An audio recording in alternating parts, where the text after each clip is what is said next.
They say the desert is empty. It's a common mistake, made by people who only see it from the highway, a blur of brown and beige at 70 miles an hour. They don't know the language of this place. They don't see the life that thrives in the shadows, that waits for the cool mercy of the night. My name is Leo Vance. I was born in this desert. I speak its language, and for most of my life, I believed I knew all its secrets. I'm a scout, not in any official sense. I don't work for the government or for any corporation. I'm just a man who knows how to read the land. I know where to find hidden springs by the type of plants that grow nearby. I can tell how old a coyote track is by the crispness of its edges in the sand. I've spent more nights under the vast, unpolluted canopy of the Nevada sky than I have under a roof. This desert isn't empty to me. It's a library, and every rock and every canyon tells a story. My world is a small one, defined by the mountain ranges that fence in this particular valley. To the east, the lights of Rachel, a town so small it's more of a suggestion. To the south, the long, lonely stretch of Route 375, the so-called Extraterrestrial highway. And to the west lies the border. An invisible line in the sand, marked only by stark, white posts and threatening signs. The border of the Nevada Test and Training Range. The border of the place the world knows as Area 51. I've never been interested in the base. The stories of flying saucers and secret jets are for tourists and conspiracy theorists. My interest has always been in the natural world, the things that were here long before the fences and the guards. But the sky out here, the sky is part of that world. And for the past few months, I had been seeing something that didn't belong. It wasn't a ship. It wasn't a fast-moving light. It was a shimmer. A distortion in the air, visible only at twilight, when the sun was gone but the sky still held its light. It would appear in the same spot, high above a remote unnamed canyon system deep in the public lands, miles from the base. It looked like a heat haze on a cold night, an impossibility. It would linger for a few minutes, a silent, trembling patch of sky, and then fade. Tonight, I decided to find its source. I packed light, water, a compass, my old film camera, and a bedroll. I told no one where I was going. There was no one to tell. I parked my truck where the dirt road dissolved into the desert floor and began to walk towards the canyon, guided by the familiar peaks silhouetted against the fading purple light of dusk. The silence grew deeper as I walked, the world shrinking to the sound of my own boots crunching on the gravel and the whisper of the wind. I reached the mouth of the canyon just as the last of the sun's glow vanished and the first stars began to appear. And then I saw it. It wasn't in the sky, it was on the canyon floor. A soft, internal, pulsing light, a soft blue-white, like a star had fallen to earth and was still breathing. It was waiting for me, and I knew, with a certainty that defied all logic, that I was the only one who could see it.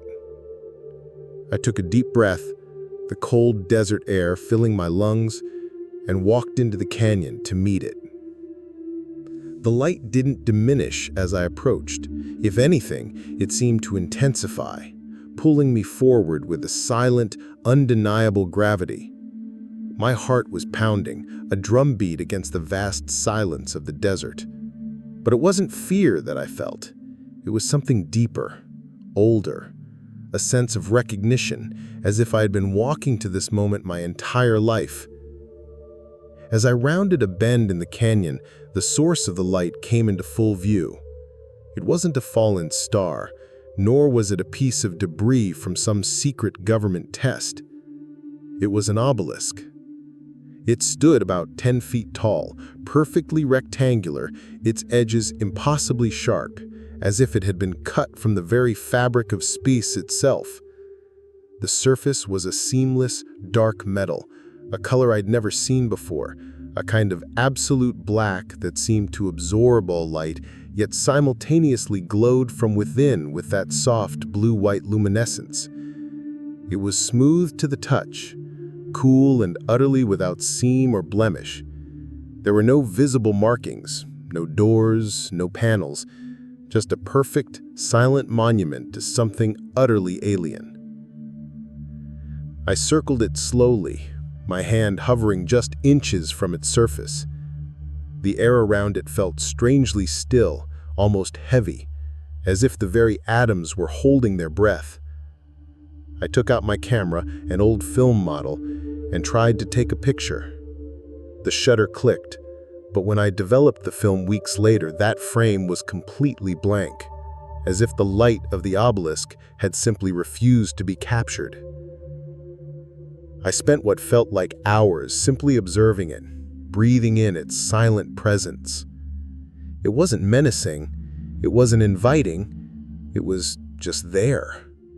A fact of the universe that had decided, for some unknown reason, to reveal itself to me. Leo Vance, a simple desert scout. I thought of all the stories, all the theories about first contact, about flying saucers and messages from the stars. None of them prepared me for this quiet, profound encounter. As the moon began its slow ascent, casting long, stark shadows across the canyon, I felt an undeniable pull, a yearning to finally touch it. My fingers, calloused from years of gripping rock and tools, trembled slightly as they made contact with the cool, smooth surface. There was no shock, no flash of light, no sound. Instead, there was everything. It wasn't a voice in my head. It wasn't images. It was a download, a torrent of pure information pouring into my mind, bypassing my eyes, my ears, my every conscious filter. It was the complete, unfiltered history of an alien civilization. Their triumphs and their failures, their art and their science, their moments of joy, of sorrow, of profound, cosmic loneliness.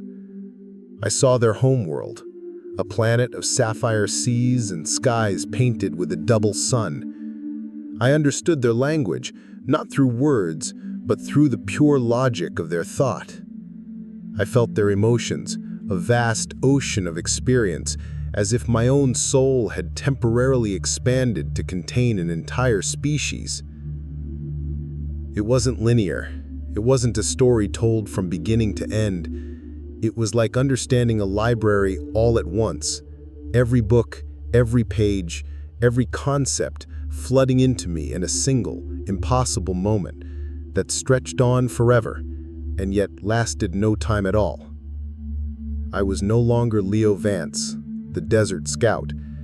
I was a vessel, a temporary archive for a civilization from across the stars. And as suddenly as it began, it ended. The torrent ceased. My fingers were still on the cool, smooth surface. The desert wind still rustled the sagebrush.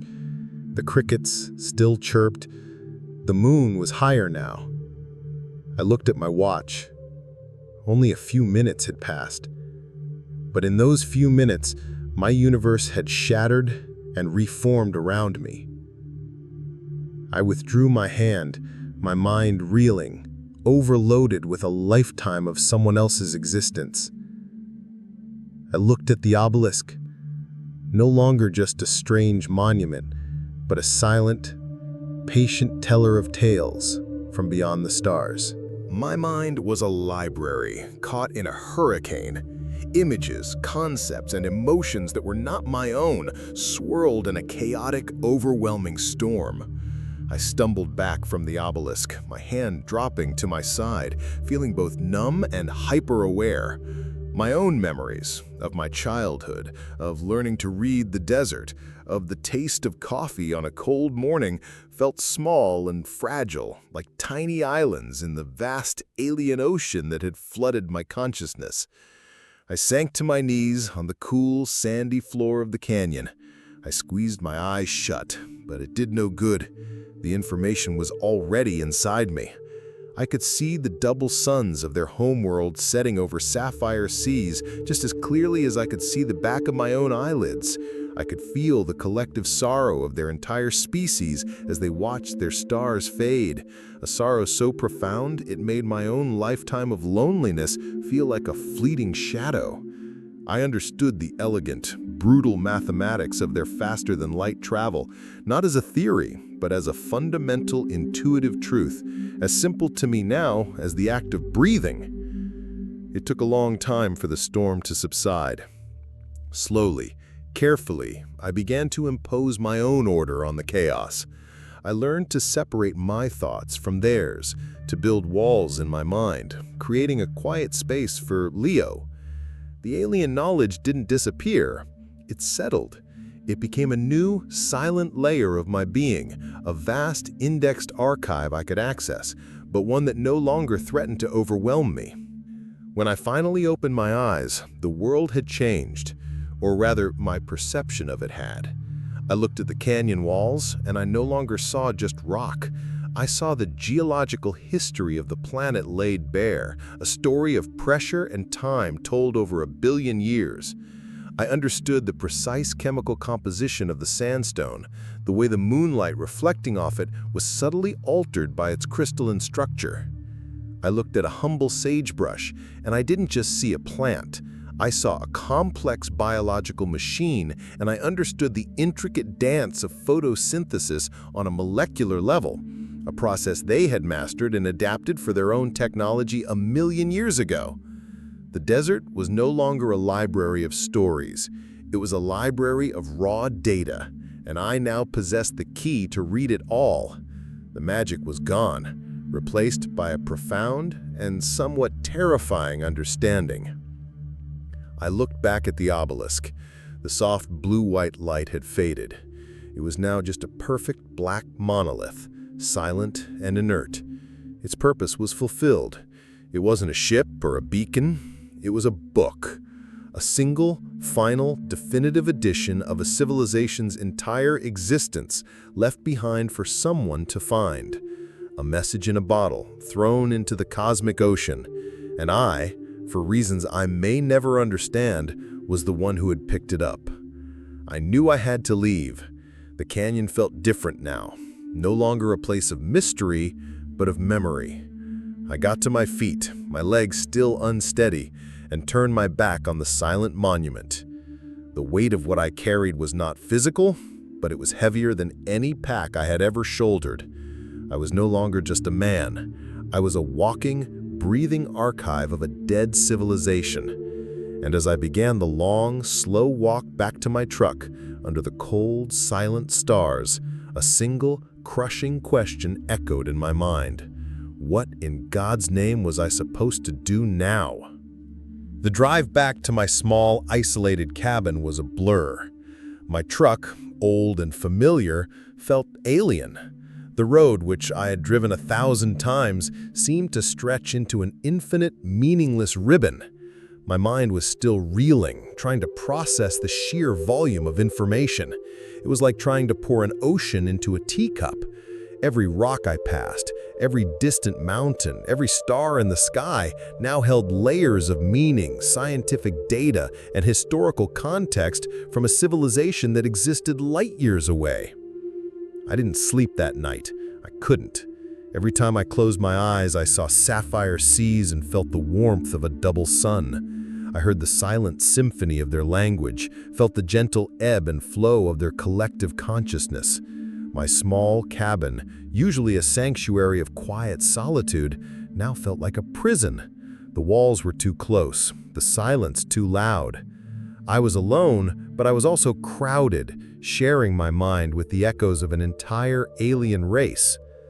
The first few days were a struggle for basic sanity. I tried to go about my routine, making coffee, checking my traps, walking the familiar trails, but everything was different. The taste of coffee was a complex chemical reaction, its aroma a symphony of volatile organic compounds. The flight of a hawk overhead was no longer just a beautiful sight, it was a perfect example of aerodynamic principles, and I understood with absolute clarity the forces at play on every feather.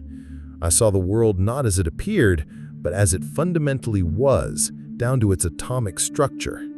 It was overwhelming. Beautiful, yes, but also crushing. I felt a profound sense of isolation. How could I ever speak to another human being again, knowing what I now knew? How could I explain the universe to someone who only saw a coffee cup, not the dance of its molecules?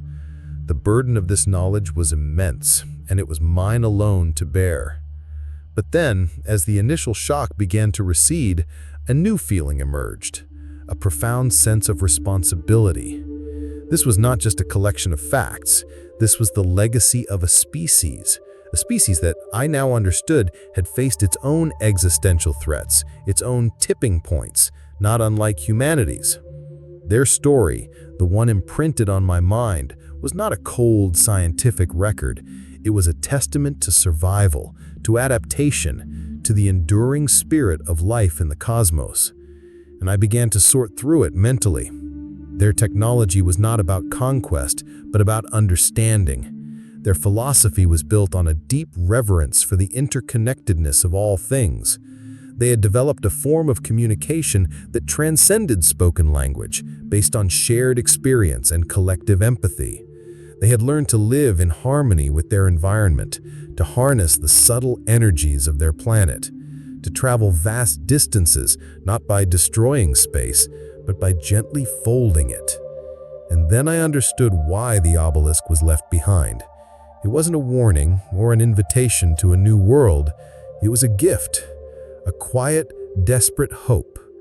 Their civilization, I learned, had passed a point of no return, not through war or catastrophe, but through a slow, beautiful, and inevitable transition into a new state of being. They had shed their physical forms, merged into a collective consciousness, and transcended this plane of existence. The obelisk was a final message to any who might find it. We were here.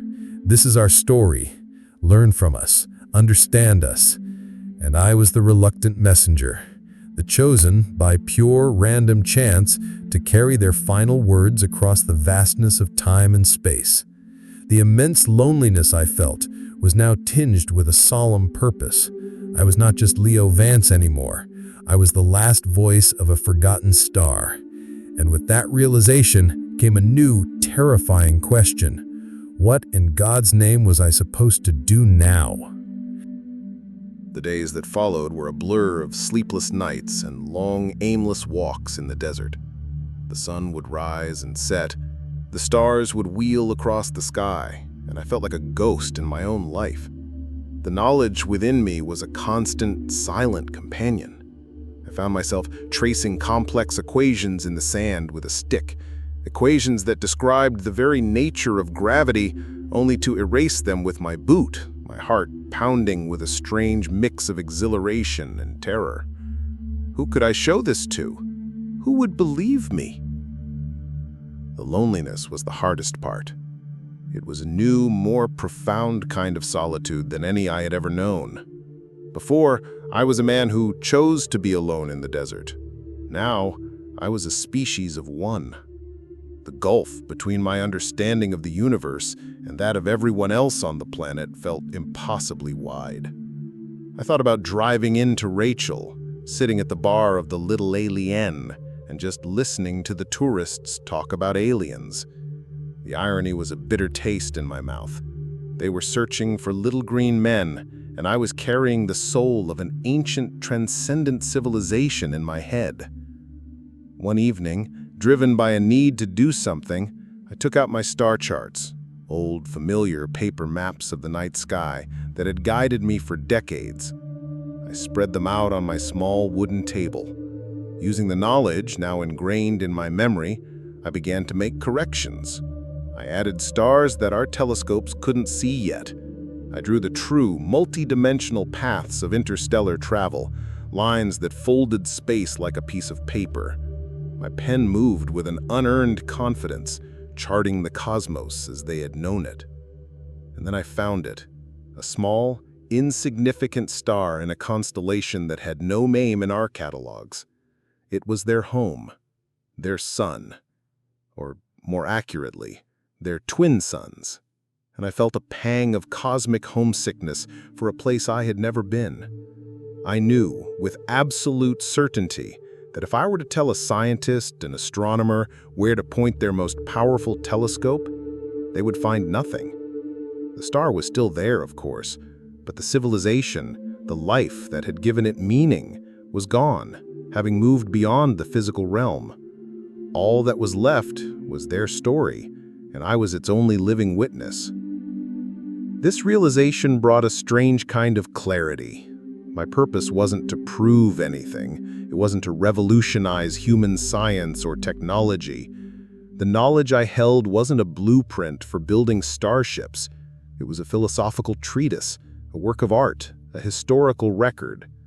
To simply hand over equations would be like giving someone the chemical formula for paint and expecting them to understand the Mona Lisa. The context, the soul of the information, was everything. Sharing it wouldn't be a simple act of revelation, it would be an act of translation, of teaching, of trying to explain the color blue to a person who has only ever seen in black and white. And that task felt more daunting than crossing the desert on foot. I couldn't keep it all in my head. The sheer scale of it was too much. I needed to externalize it, to give it some form outside the confines of my own skull. So I began to write. I bought a stack of simple, spiral-bound notebooks and a box of pencils from the general store in Rachel. The cashier gave me a curious look. I was never one for writing. "Starting a diary?" she asked with a smile. I just nodded. If only she knew. I didn't start with the complex science or the grand, sweeping history. I started with the small things, the things I could grasp. I began to sketch their flora and fauna, the strange, elegant creatures that swam in their sapphire seas, the crystalline trees that chimed in the alien wind. My hand moved with a precision I didn't know I possessed, capturing every detail with the accuracy of a biological textbook. Then I moved on to their language. It wasn't composed of letters or sounds, but of intricate geometric symbols that convey layers of meaning simultaneously. A single symbol could represent a mathematical concept, an emotional state, and a historical event all at once. I filled pages with these beautiful, complex glyphs, not fully understanding their grammar, but transcribing them perfectly from the archive in my mind. The act of drawing them was a form of meditation, a way to impose order on the flood of information. Night after night, I sat at my table, the single bulb humming overhead, and I wrote. I became a monk, a scribe for a lost world. I wrote about their philosophy of time, how they perceived the past, present, and future, not as a line, but as a single point. I described their art, which wasn't created to be seen, but to be experienced, altering the viewer's perception of reality on a quantum level. The notebooks piled up. They were filled with things no human had ever conceived of. And yet, as I wrote, I began to feel a shift inside me.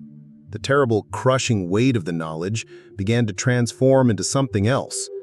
It was still a burden, but it was also a treasure. I was no longer just its keeper, I was its first student. The process also grounded me. The physical act of writing, the friction of pencil on paper, was a connection to my own world, my own reality. It was a bridge between Leo Vance, the man who knew the desert, and the entity I had become, the archivist of a distant star. My newfound sense of purpose was a fragile thing. It lived within the four walls of my cabin, within the pages of my notebooks. But outside, under the vast, open sky of the desert, the paranoia began to take root. Every distant glint of sunlight off a car windshield on the highway felt like a surveillance team. Every high-altitude contrail from a jet I couldn't see felt like a direct overflight, a silent observer charting my every move. I was living in the shadow of a giant, and I had started to feel its eyes on me. I began taking precautions. I hid the notebooks in a small, dry cave a mile from my cabin, a place no one would ever think to look. I stopped walking my usual paths and started using the natural contours of the land, the arroyos and shallow canyons, to stay out of sight.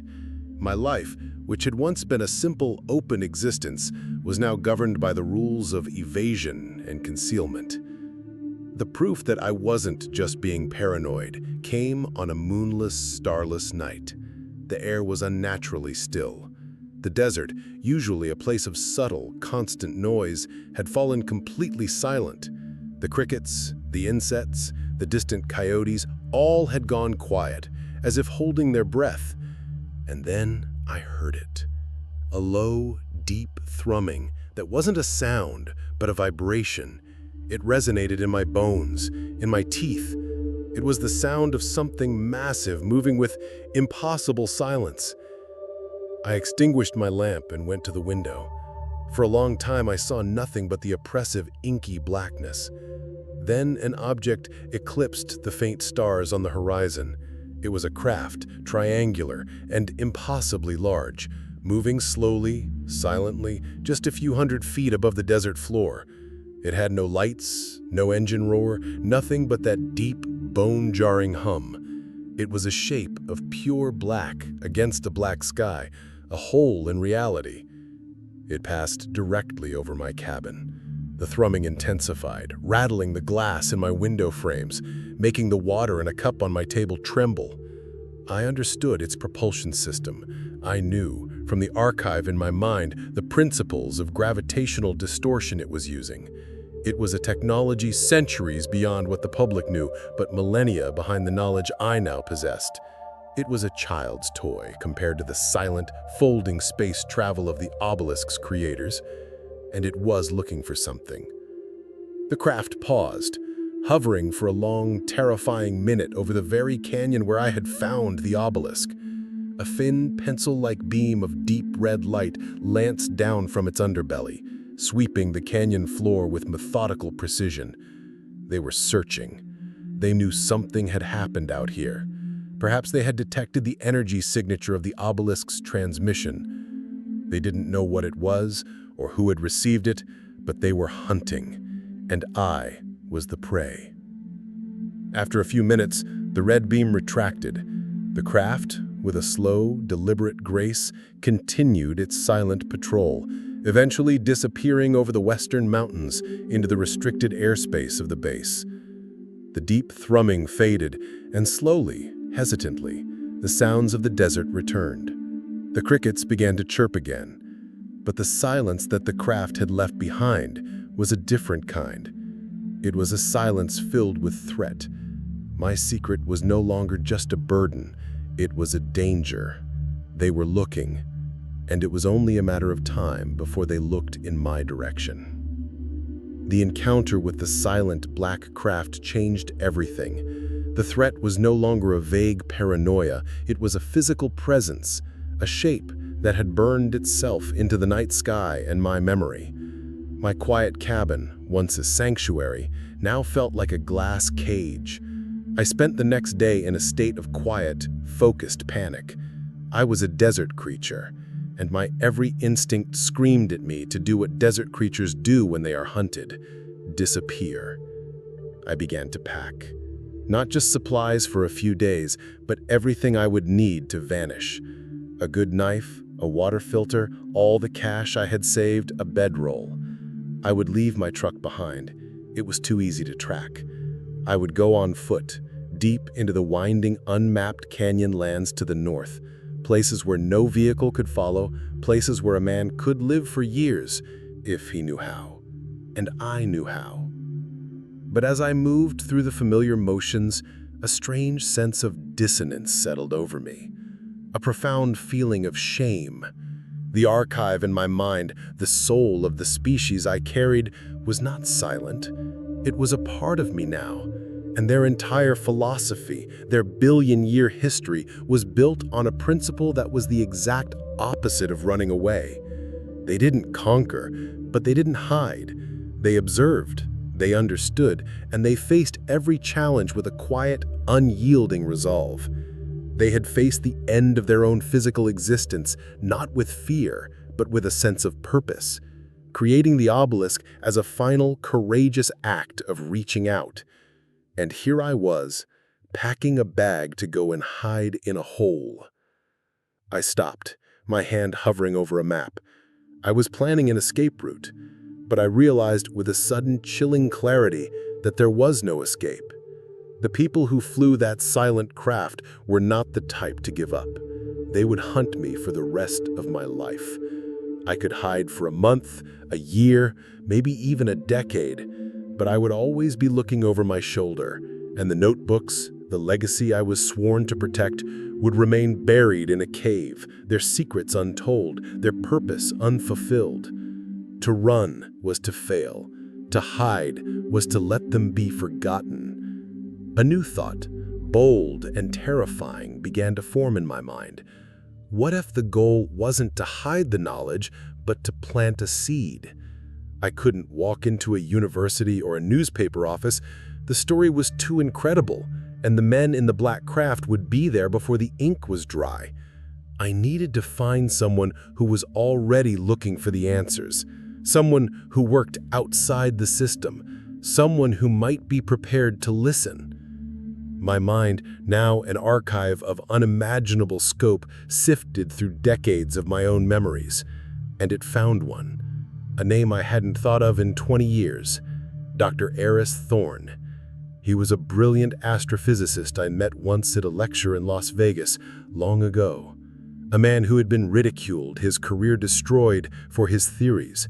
He believed that alien communication wouldn't come as a radio signal, but as a complex, information-rich package, a key left behind for a developing species to find. He called it the inheritance theory, and he had been right. The last I heard, Thorne had become a recluse, living completely off-grid somewhere in the mountains of Colorado, far from the government and the academic institutions that had scorned him. He was a ghost, just like me. I slowly unfolded the map on my table. My finger, which had been tracing a path north into the empty wilderness, now changed direction. It moved east, towards the mountains of Colorado. My plan had changed. I was still going to run, but I was no longer running away from the hunters. I was running towards the only person on Earth who might understand. I walked without looking back. There was nothing to go back to. My cabin, my truck, my former life, they were all just baggage now, an anchor that held me in place, that made me an easy target. I dissolved into the desert like a drop of water in the sand, becoming what I had always been, a ghost among the canyons. I moved only at night, navigating by the stars. But the stars were no longer just points of light. They were familiar beacons on a map I carried in my head. I knew their real names, their true distances. The night sky had become my home, my guide. My survival skills, honed over a lifetime, were now augmented by a knowledge that was beyond human. I could find water not just by reading the vegetation, but by sensing the subtle gravitational anomalies that marked underground aquifers. I could predict the weather with impossible accuracy, reading not just the clouds, but the faint fluctuations in the atmospheric pressure and the Earth's electromagnetic field. The desert, which had always been my ally, was now my instrument, my shield. But the feeling of being watched never left me. I knew they were searching. They would be sweeping the landscape with satellites, with thermal imaging, with drones. But I knew how to fool them. I moved in the shadows of rock formations when their satellites passed overhead. I masked my heat signature by resting during the day in cool, deep caves. I became part of the desert, leaving no trace their machines could register. It was a strange irony, using alien knowledge to hide from the men who were hunting for it. It was a long, lonely journey. Weeks bled into a month. I crossed the Nevada line into Utah, heading east through the wild, empty lands. The solitude of the trail was different from the solitude of my cabin. This was an active, purposeful loneliness. Every step was a step towards a goal. Every sunrise I watched from a hidden crevice was a small victory. The weight of the knowledge hadn't vanished, but it had shifted. It was no longer just an archive, it was a compass. I began to understand why I had been chosen, or rather, why someone like me could be chosen. It wasn't because of some special gift, but because of my ability to be alone, my ability to survive where others couldn't, my deep, intuitive understanding of the physical world, which had been the perfect soil for the seed of their knowledge. They hadn't left their message for scientists in a lab, but for someone who could find it and, more importantly, survive to carry it. I wasn't just an archivist, I was a courier, and the delivery was not yet complete. The desert finally gave way to the mountains. The dry, cracked earth softened into soil, the sagebrush was replaced by towering pines. The air grew thin and cold, carrying the clean scent of pine needles and damp earth. After nearly 2 months of walking, of living like a ghost in the wilderness, I had reached the Rocky Mountains of Colorado. The final leg of my journey was the hardest. My body was worn, but my purpose was a fire that kept me moving. Finding Dr. Thorne's cabin was the final test of my skills. There were no public records, no address.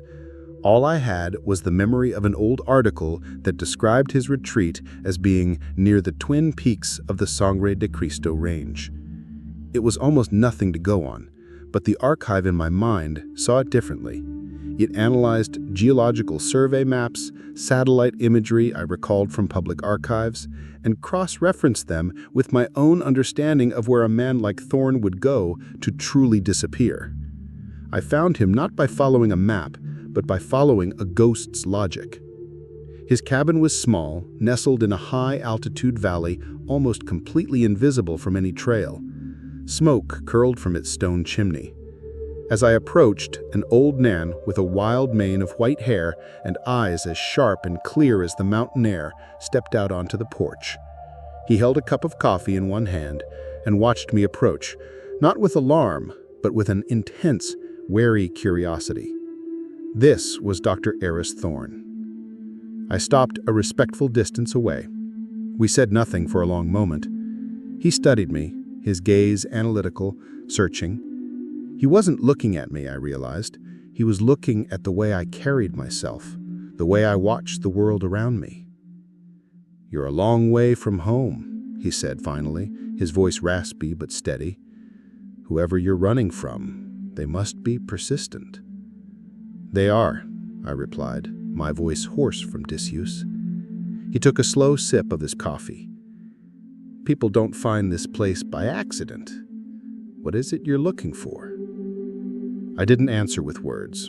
I couldn't. How do you begin to explain the impossible? Instead, I walked to a patch of bare earth near his porch. With my finger, I began to draw in the dirt. I drew a single, elegant geometric symbol, the one from the alien language that meant roughly a beginning born from a quiet ending. Thorne's eyes widened. The coffee cup trembled slightly in his hand. He stared at the glyph, his mind, I could tell, racing through a lifetime of theories and equations. He looked up at me, and the wariness in his eyes was replaced by a fire I hadn't seen in any human face since this had all begun. It was the fire of understanding. "The inheritance theory," he whispered, more to himself than to me. "I was right." He gestured with his cup towards the empty chair on his porch. "Come inside. Tell me everything. We have a lot of work to do." I walked onto the porch, the weight on my shoulders not gone, but finally, for the first time, shared. My journey as a courier was over, but my new journey, as a translator for a lost civilization, was just beginning. In a small, hidden cabin in the mountains, 2 lonely men, 2 ghosts, sat down to begin the quiet, monumental task of teaching a world a new way to look at the stars.